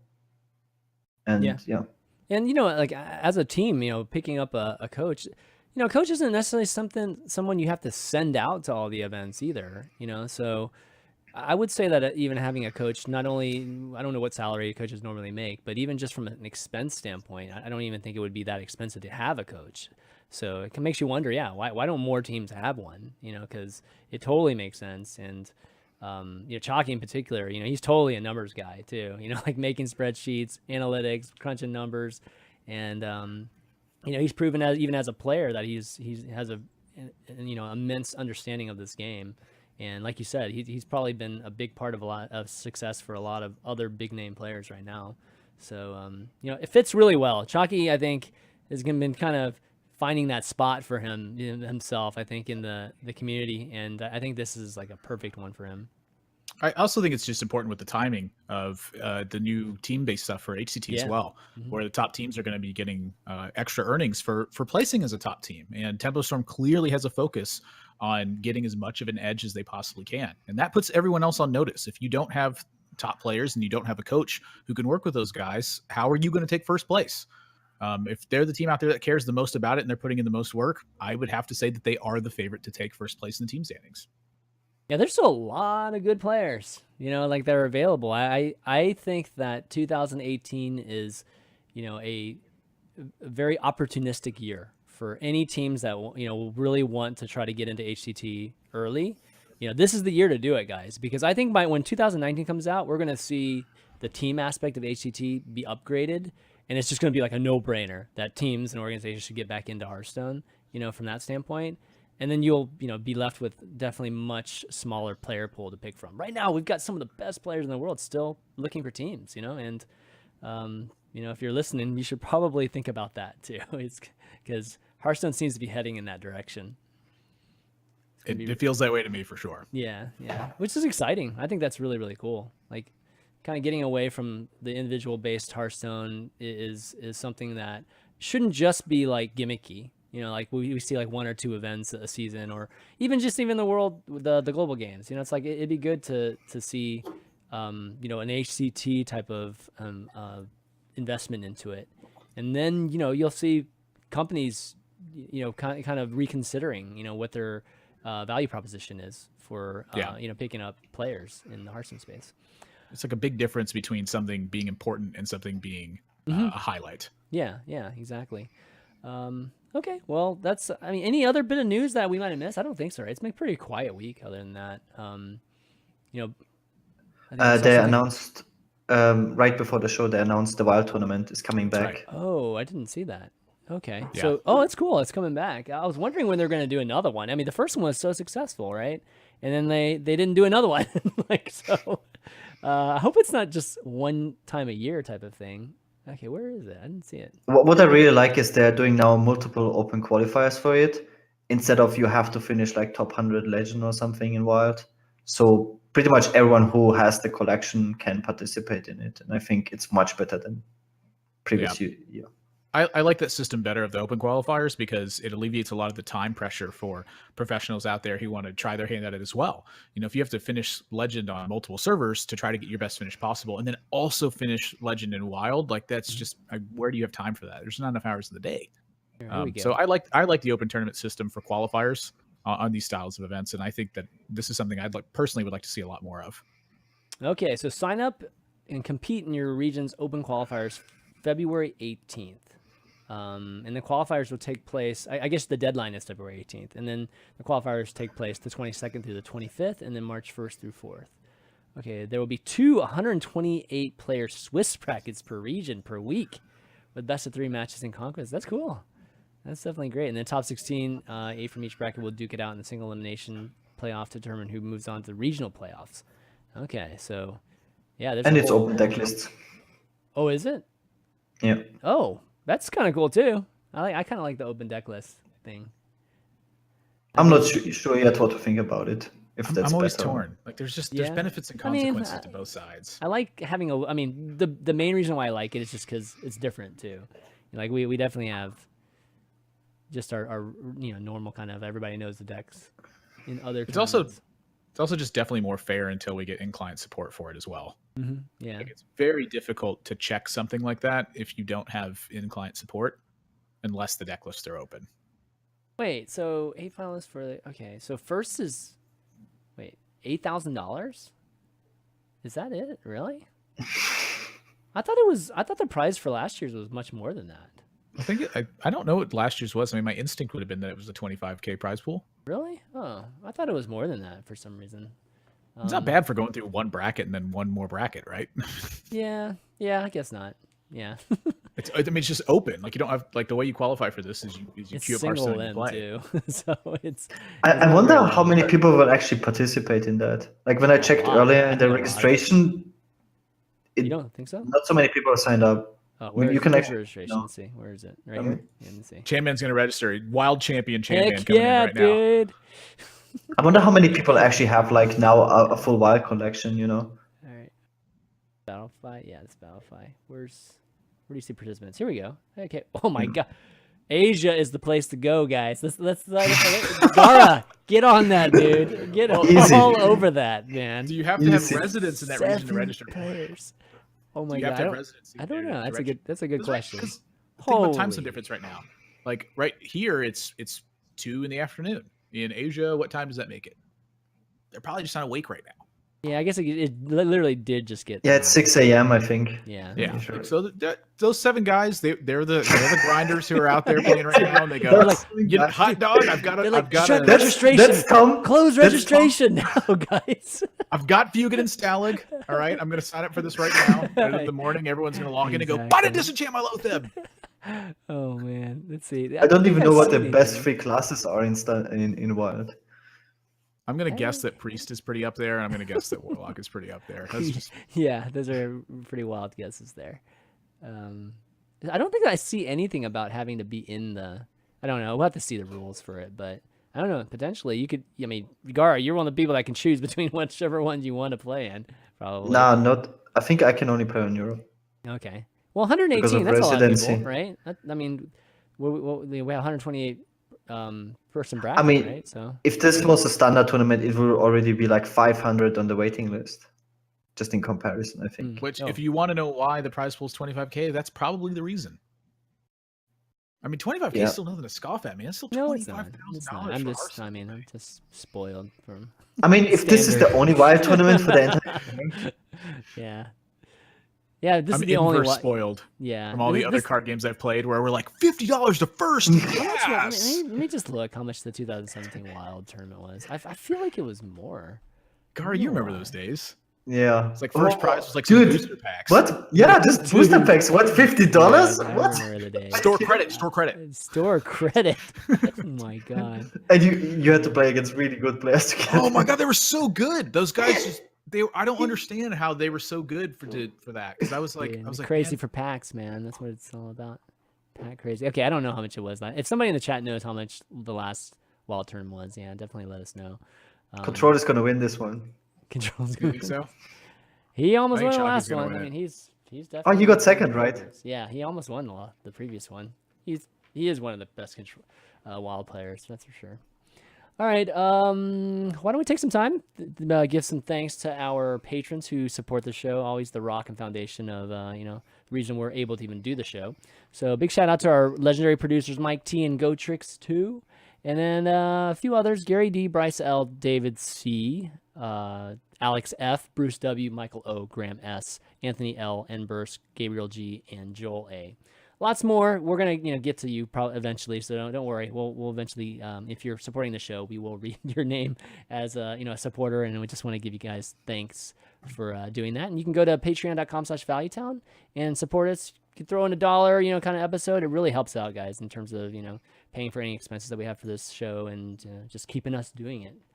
Be amazing. Okay, so anyways, deck of the week. This past deck of the week we did Kingsbane Rogue, which went pretty well. And those of you don't know about deck of the week, we always do this kind of mini 30-minute show with patrons and kind of talk about whichever deck we did and just what our win rates were. I figured we'd do Dude Paladin this week, given that it's kind of the hot topic right now. And you're probably going to win a lot, too, with it. That always helps. It's always a little bit more fun when you can win with a deck instead of just, like, Oh, that was a fun loss. as opposed to losing. Yeah. yeah. So yeah, to check out the Dude Paladin deck, I'll post it on the Patreon site too. And again, like you can participate in it even without being a patron. Just kind of send us the win rate at valuetown@ChanManV.tv, and I'll definitely be bringing it up during the show. All right, Q&A. We got some questions from the fans and patrons. John H asks, "Do you think it would be good for the game to change all the standard set class legends each rotation? Like Archmage Antonidas can go to the Hall of Fame for a cycle and then be replaced with Ronin." Ooh, that's not a good an example. An example Not is a what he's good providing. one. How are you going to judge him? You just said you like to play bad decks. I like to play bad Ronin's the decks, but perfect card for Ronin's you. given me nightmares in the past because it just never works out for me when I use Ronin. So rotating out class legendaries. What do you guys think? I'm all up for a core set. Like legendary minions are so specific. I don't know how much because sometimes you don't get good. For example, what you do with Shaman, rotate out Alakia and then replace with Rune Cleaver. Then we have Rune Cleaver for like That's love another how good you just, example. Like, Yeah. you pick the I think one that's a bad, pretty and then damn just, good like, example. the other one that's bad, and you're like, yeah, what am I gonna do with that? Blow It's my own like stuff. it's just worse. I don't know. Like I like some cards just feel very nice in a class, and then it's sad when they are rotated out. Yes, I guess it makes sense that we don't get to always play the same cards, but I think I'm really all up for a core set for sure. Not like legendary specific. Wow, this is a tough topic for me because I want to see like innovation in this area. I personally like the idea of some evergreen cards, but the evergreen cards I like are stuff like Frostbolt. Simple ones, right? Yeah, it's Kinda like thing. if you print too many burn spells, it becomes dangerous. But if you always have Frostbolt there, that just feels like a mage thing. Like to me, weapons don't feel like they're evergreen. Like Fiery War Axe, I don't think should just be eternally there. Like weapons, the nature of them is that they upgrade and they change and they wear out and people make better ones, Yeah. et cetera, et cetera. It's hard to like make better magic, right? You get better at it and you get a bigger Frostbolt. But like with Fiery War Axe, eventually you just found a better weapon. You threw that one in the trash and you equipped your new one. So like, if you could print like 1 million weapons, it's not that dangerous because then it's just like, if you have 30 weapons in a deck, that's a really bad deck. If you got 30 Frostbolts, maybe you trim it to like 25 or whatever and you come up with something good. But I want to see like more innovation in that area where like evergreen cards have to be really well thought through, stuff like Execute. And like Archmage Antonidas, that doesn't feel like it should just be eternally in the game. Like again, going back to the auctioneer thing, how many times can you get auctioneered or Jiraxist and it still feels special is sort of my opinion. So I would like to see that rotate around a little bit. And like, for me, the one I really, really wish was there was like a legendary card. So like picture just the legendary card, right? And then depending on what class you put it in, it was a different class legendary. So that way it's like everyone's first legendary, and then you can rotate that from year to year. Like you get to keep owning it, and it's different in all 9 decks. Yeah, I mean, you could do something like that. So I'll kind of play devil's advocate here, and there's something about the class legendaries, especially the ones in the classic set, or just in the the base set, that is very iconic to the classes. Like we know that, like Antonidas, for instance. I mean, that's a big part of just the mage class, I would say, at this part. Historically, and even just like how we think of the class. I mean, we have other ones too. I mean, there's definitely some that are stronger than others. Like Grom, right, with Warrior. I mean, we haven't played Grom like much. King Crush. Not Boom. King Crush, okay? King Crush hasn't been good since like the very beginning of the day. But yeah, so I think that that element of the game is something that I think is still important, because I don't want the classes to just be like melded together, and like they're right now, even thematically, I don't even think it's like super clear, with identity in some ways. Now that like even potentially Wild Growth might be going away eventually, who knows if that's rumor or not. But if Ramp's gone from Druid, then really Druid's just like, we're just starting over, and it's just like names of cards are thematical, and it's not really style of play anymore. And I know that's limiting, but at the same time, that's kind of what makes Hearthstone unique, is that we actually have different, not only different hero powers and, that aspect of it, but we also have different, elements to each of these classes that identify them and make them different than, just having more of a just generic type of card, like decks and just powers that you can use. So yeah, I think I don't know if we're answering this question necessarily, like, because like, would I like to have class legendaries replaced? I guess my answer with that kind of response is no. Like, at least some of them, at least the ones that are just kind of iconic at this point. But variety is obviously good. It's just I just think that some of those that are there right now are probably should be there for a long time or forever. Just as long as they're not broken is fine. I think I want to add something to that. I think there's a huge balancing issue right now in the game with the power creep that we're getting with every expansion, because some evergreen cards, they work with any power creep, like Wild Growth, for example. You can always play or make more powerful druid cards like Ultimate Infestation, and back in the days we played like Yetis and whatnot. And there's like just classes that have like minions that, for example, Alakir, that when you print like more and more powerful minions, that then you will just stop playing this class card. Or like Lightning Storm, it just gets too weak as a removal when we start getting cards like Corridor Creepers. And I think there's a huge, like, cards like Execute always work, right? It will always kill a minion. And I think that's why we really need a core set, or like just rebalancing of the class cards. I think that's like the main issue. I'm in total agreement with that too. Like, to me, something like Shadow Word Pain and Shadow Word Death, they feel like cards that should be in Power Word Shield. They feel like cards that should be in Priest. Like, these should be core mechanics that you're excited to figure out new ways to use.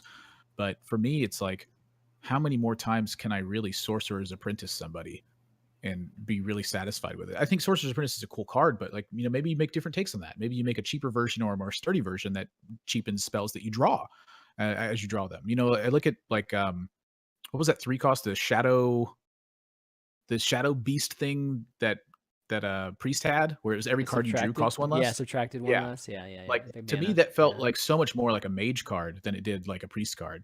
But how dangerous is it in Mage and stuff like that? I want to see like the cards that have those styles of effects have different takes on them, and the cards that are core, like Execute, like Frostbolt, Shadow Word Pain, etc.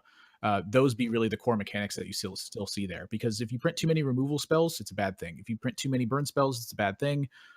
If you print too many minions, like, it doesn't really matter. Your minions are going to fit into a certain slot, and eventually you're going to scale out of that point.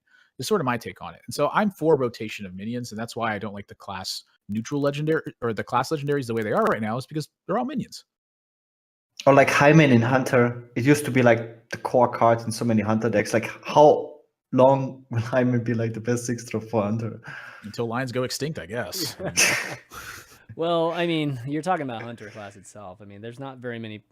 I mean, there's just not a powerful card, like a more powerful card than Hyman, which is kind of crazy. Like, can we say that there's never been a more powerful card than Hunter? I mean, in Hunter like than Sylvana, than Sylvana Hyman? Has there been a more? That's not. They're all pretty card though. I mean, Hunter's been like the most nerfed class in the game because it was so strong. Like, Starving Buster used to be 2 mana. It used to be a 2/2. It was a 2 mana. It used to be a 3/2. Unleash the Hounds was 2 mana. It was 2 at one point. It used to give all your beasts +1 attack and charge. Like, the cards were just nuts. And like, Hunter took this big hit where it ended up in a situation where Savannah Hyman slowly just kind of became its most powerful card. And what we saw is, in order to compete with that, a little bit of power creep. It was early game power creep and some more sticky minions. And then as that happened, that card started to really take a back seat and not shine as much. And to me, like, one of the reasons that Hunter is as weak as it is right now is because its core mechanics are quite weak, I think, in comparison to what we're seeing in the metagame, where it's lots of waves of minions that are quite resilient to the tools they have, and then also just stuff that stacks up so big that by the time you land a high main, you can easily get pressured out of the game. Well, they don't have mana cheat. So that's the thing about Hunter. Historically, they've always had the most powerful, or at least the first half. Let's just say the first half in the history of like Hearthstone. They're 3 drops, they're 2 drops, maybe not 1 drop, but 2 and 3. It was always the most powerful turns, and then you would go into a Houndmaster, which would basically just snowball on top of that.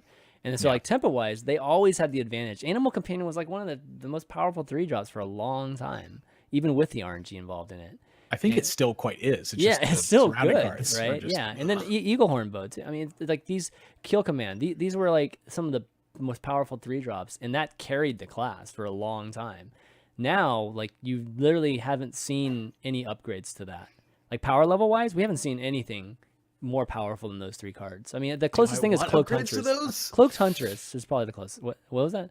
Do I want upgrades to those cards? Well, that's what I mean. They're but good. So that's why we're kind of in this weird, like Hunter's in a weird spot where they can't even get anything good. They try these things like late game, but it's like we can't even get the, it's like they're losing early game now. Like the turns 1 and 2, they lose those turns a lot of times, right? And if you win those turns, you win the game. So it's a weird spot. Hunter just doesn't have very many dynamic cards. There was one more point I wanted to follow up with Sure. on this, but I want to hear what Gaara has to think about this first.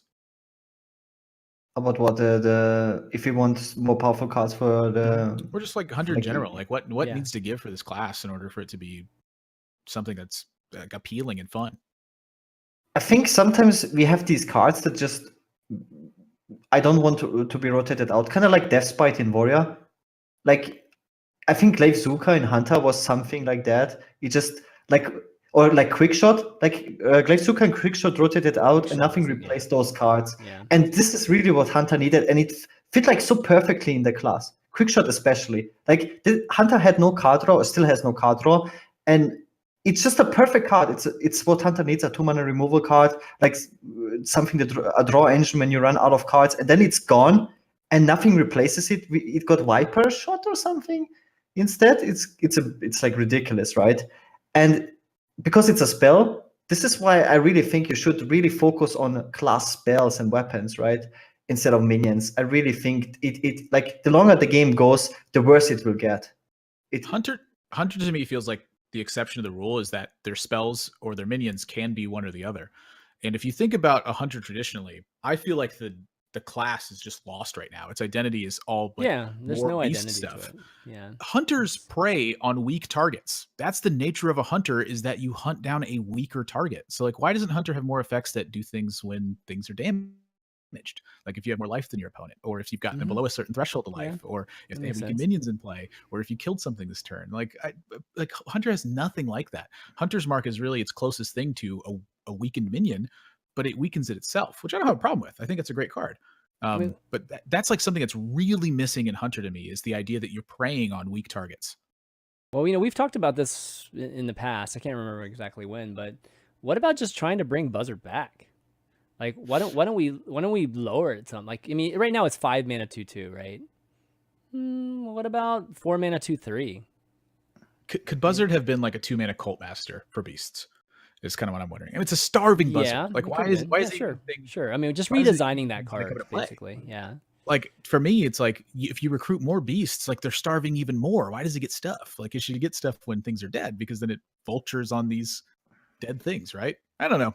It's a little, like I said, flavor is something. You're making too much sense, Admirable. I mean, that's the biggest thing.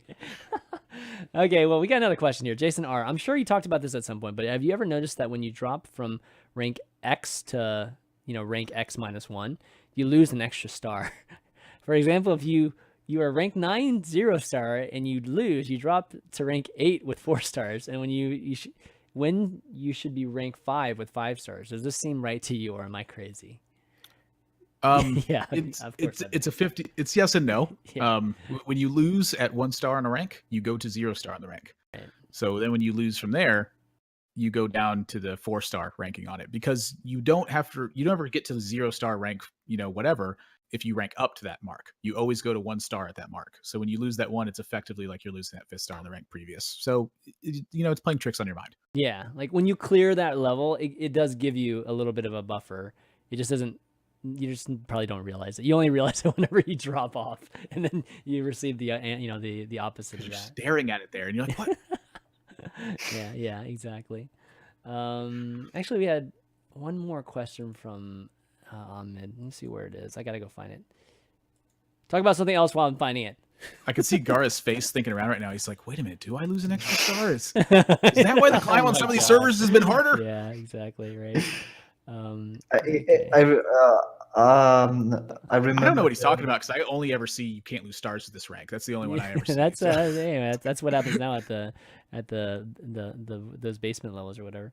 I remember the Reddit post where you could get to legend with under 50% win rate, but you had to play like 500,000 plus games, and I always tried to figure out. I mean, it's physically not possible, but I figured out how. Like, how can you do that? Like, You how can lose you? 750 games at rank 5, and then you win 30 straight. Yeah, it's easy. Yeah, exactly, right. All right, we got a question here from Ahmed in. So would you still play Raza Priest as a 5-mana 1/1 with old effect? And yes, as a 1/1. What was an appropriate mana cost for this effect? And if yes, as a 1/1, yeah.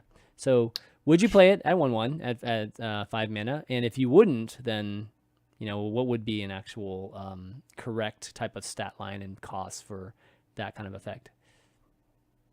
Wow, that's a tough question for me because again, Flavor Me says that card's a 5/5. Like I look at him and he's just a big badass with with ethereal chains wrapped around him. Like how could he not be a 5/5?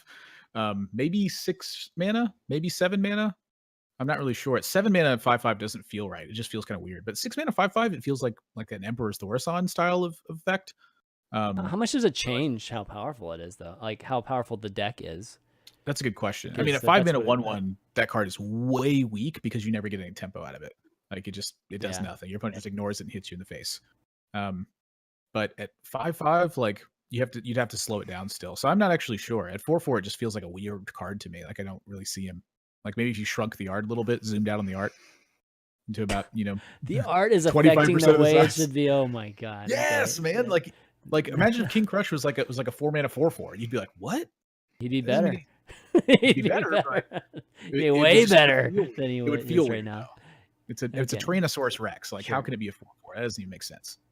All right, Gaara, what do you think, man? Like what do you think? 5 mana 1/1. I don't think it would change the deck that much. Like you also played like Navi's Engineers and stuff. Like you played like terrible cards. I think you would still play it. I think it would still probably be tier 1. It would be much weaker. Yeah, it's so hard to get it out. Think about it. Like getting a 5 mana 1/1 Razar out, it must be ridiculously hard, especially against aggro. Like, well, aggro would kick your ass. So yeah, I mean, it would be winning a lot. It doesn't more die to your Anduin anymore. That's true. That's true. Or a Dragonfire if you run Dragonfire. So you can. In the mirror, you can't Shadow Death it anymore. Yes. Yeah. That card. You'd have to play it after Dragonfire now. Yeah. 1/1 sounds like a buff to me. I'll take it. I'll take it. It sounds like a buff to you. Oh my god. Yeah. Yeah. So anyways, I wonder how much it would have actually changed if Razar would be a 1/1. Like that would just be a weaker deck. It would just be a weaker deck. I think if it still be played, it just would be a much weaker card in the grand scheme of things. It's probably still at the what I would consider unhealthy level because it still enables stuff down the road. Against control, it wouldn't change so much. That's why. Like if you face against a demon lock or so. Yeah, against control it wouldn't change much, but I think it would have a significant change against aggro. Like you'd lose a lot more against aggro. That 5/5 body is either heals you 5. Or or starts hitting them for 5. Yeah, or starts. I don't know about hitting for 5, but yeah, maybe that 5 damage, that chip damage is important later. But I take it back with all the aggro nerf, with patches being gone. Razar would be tier 1 easy, even with a Razar 1/1. Okay. How do you kill a priest? How do you kill it? Yeah, exactly. How do you kill a priest? Impossible. There's no patches anymore. It doesn't make any sense. It's impossible. No corridor creeper. No we don't know because it's never been done. Yeah, right.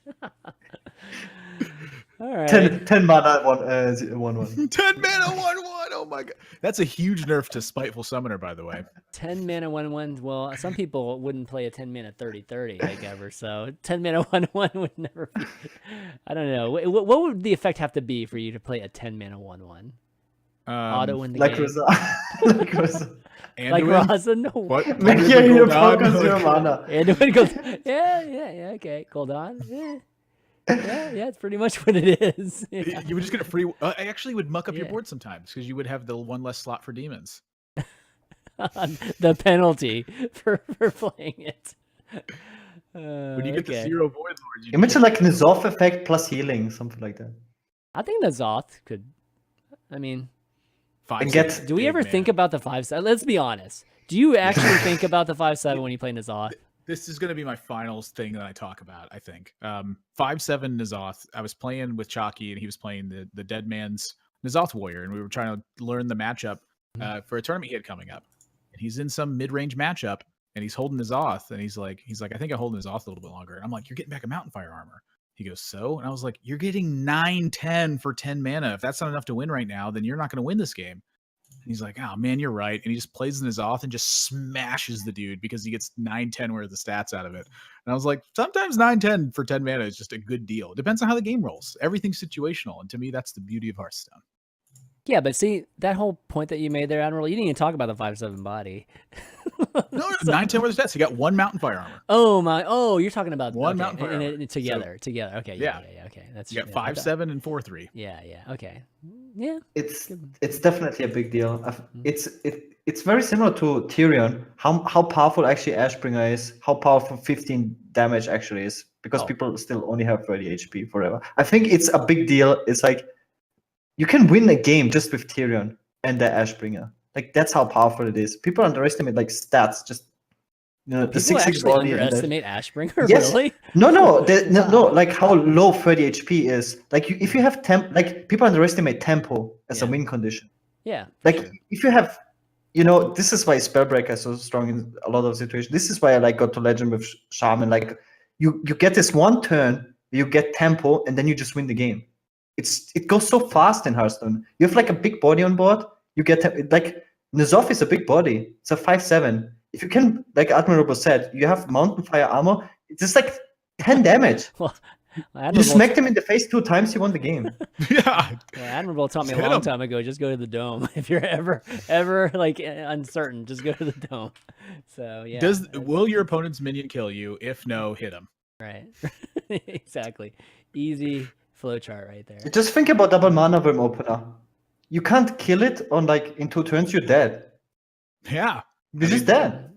Hitting them, man. Yep. Putting a clock on people is very powerful. I think it's the most underrated thing. Looking at like Chalky's tweet, for instance, where he had like the 3/2s in his pre-stack and he had an enormous win rate in the pre-smear. It's literally because he's coining out a 3/2 and just hitting him, and then he's playing another minion and he's hitting him. Right. And then 3 turns later, they're like, I'm at 14. Yeah. Like, then they're like, Raza, and you're like, play my own Raza, hit you some more. And you're like, I'm gonna die. I'm just gonna die to like random minions. Fun fact, random fun fact. The highest win rate cards against Jade Druid were like cards like Golakka Crawler, just because you played a dude on turn 2. Yeah. And they wild growth. It's you true. play a dude turn 2 and go face. Deal like 6 damage. It's like a Leroy. Exactly. Leroy. Oh my god! It just has to be on turn 2. It just has to be better than Leroy. It doesn't give you true. You're gonna do more damage than Leroy. It's got 3 health. It doesn't even die to Jasper Spellstone. That's something we should look at one of these days. Just kind of do some query on. All right, how much damage does actually a 2-drop do compared to some other minion we think that does insane amounts of damage? That'd be funny. All right, guys. Well, that's all we got for today. Why don't we wrap up? Admirable, it's always fun having you on the show. Thanks for joining us. Got any shout outs you want to do before we take off? Just my Twitter, twitter.com/that's admirable. Not Admiral. It's not Admiral. I know a lot of people think it's that. And I know that Dan and TJ and Brian and all the other guys like to make fun of me for it because I made an account called That's Admiral that redirects you to my actual account. Oh, did you really? The week I made that, I gained 1,000 extra followers. There was that many people that thought that my name was really? Admiral. There's a B in there. It's Admirable. Admirable. And if your English isn't your first language, it's not admirable, although that's acceptable. I understand why the conjugation happened that way, but it's admirable. Okay. That's admirable. Not it's admirable. That's my Instagram, I guess. But yeah, this is getting way too wordy. Let's go back to you, Chad. Back to you, Chad. Gaara, do some shout outs. Do you have any? Do people think you're Gaara sometimes, or I've seen people misspell this. I couldn't know that people can misspell this word, like this name, in so many different ways, like double R, triple R, 1A, 2A, 3A's. Apparently you can. You could thank Darts for that with 6 Z's at the end of his Twitch name. My gosh, why did that become a trend? And obviously the viewers, and to both of you, it's always fun. I like talking about Hearthstone. Oftentimes I feel like perfect Valentine's Day. Yeah, exactly. Talking about Hearthstone feels oftentimes more fun than playing the game. We're gonna go down this road. No, it's good. It's definitely great. Yeah, that's why I like cards. It's the game outside the game. Yeah. Imagine this guy gets to talk. Literally, his job is to talk about Hearthstone all day. So There's must be only nice. winners, no losers. Yeah, exactly. Only winners, no losers. I'll round things out. Thanking, obviously, you guys too for doing the show. All the viewers for watching. Want to thank our sponsors again, Sixt, for obviously sponsoring this show, and HS Replay, of course, and all the patrons. You guys are awesome. You can find the show on my YouTube VOD, youtube.com/ChanManV. You're going to be able to find it starting pretty soon, too, on youtube.com/HSReplay, too. And follow the Twitch channel, follow the Twitter channel for the show, twitter.com/ValueTown. And if you have any, or ValueTownGG, if you have any questions for Q&A or any kind of like Mechadorus workshops or anything like that, go ahead and email that to valuetown@chanmanv.tv too. And we'll try to get to them one of these weeks. But until then, guys, I hope you guys have a very great Valentine's with a loved one or whatever, and we will see you next week. Later.